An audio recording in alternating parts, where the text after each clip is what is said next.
Yun na. Bakit nga ba tayo nandito? Siyempre, special na araw ng kaibigan natin, Ni Optus man. ni Optus Man. So, isa sa pinakamasayang araw na subaybayan namin buong love life ni Mark eh.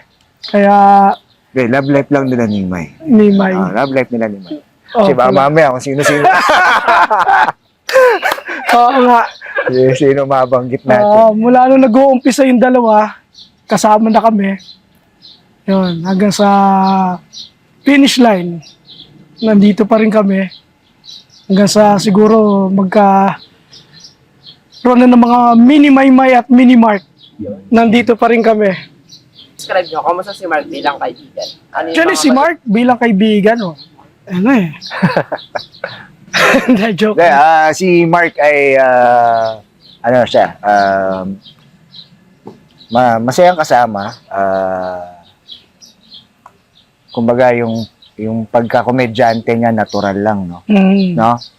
Yung parang hindi siya nagpapatawa pero nakakatawa, no? Kahit Mga hindi ganun. magsalita yan, tignan mo lang yung Oo. mukha, matatawa ka eh.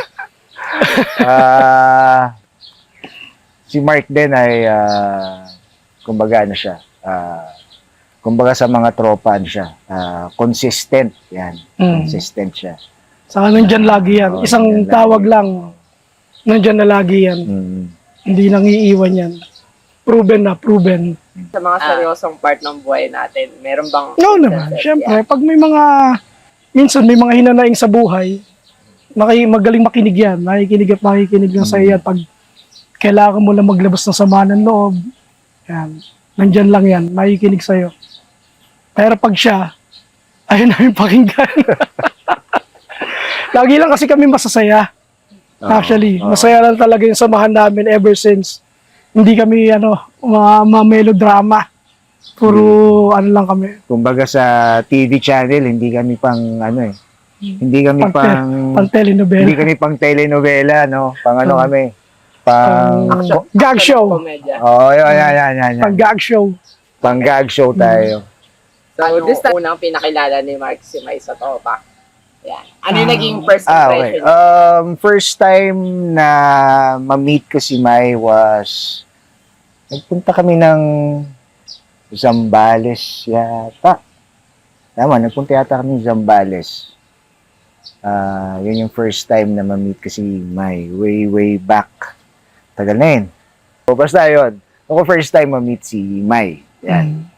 Kami, meron kaming lagi kaming merong, hindi naman daily, pero lagi kaming may get together magkakatropa.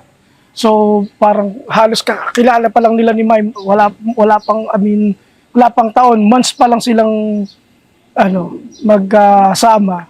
Sa amin unang-unang pinakilala ni Mark si Mai. So, okay naman, at marunong makibagay, kasi, kami, pag may kasama kami ibang tao, kinikilatis din muna ng buong tropa kung makakasabay sa amin. So, okay naman. Game naman si Mai nakakasabay sa mga kakulitan namin. Kaya, hanggang sa tumagal, laging kasama na rin namin siya kapag sa get-together ng mga kakabarkada. Bakit para sa tingin nyo, perfect sila sa isa't isa? Nobody's perfect, pero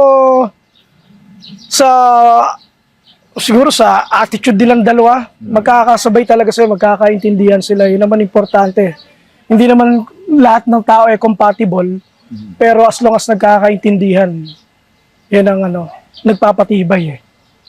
Yan.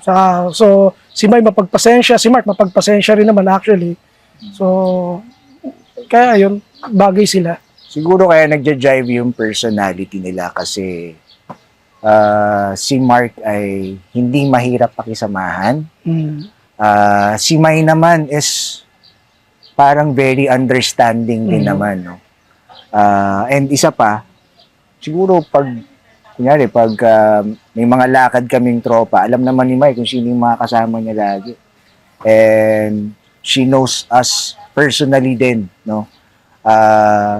Kumbaga yung circle of friends, hindi na lumalayo. Ayun. And siguro yun nga, yung personality nilang dalawa, parang left and right hand lang. Na pag pinaganyan mo, swak. Oo, kaya ganyan. Congratulations and best wishes, Eminem. Mas maganda sana kung may alak, May no? sasabihin pa pala kami sana kung maraming magagandang bagay. Kaso, Oh, mas maganda sana yung mga Wala pa makakwento kaming namin iniinom. tungkol kay Mark. Kaya lang, medyo ano pa kami, normal pa eh. shot muna sana. Okay. Yeah.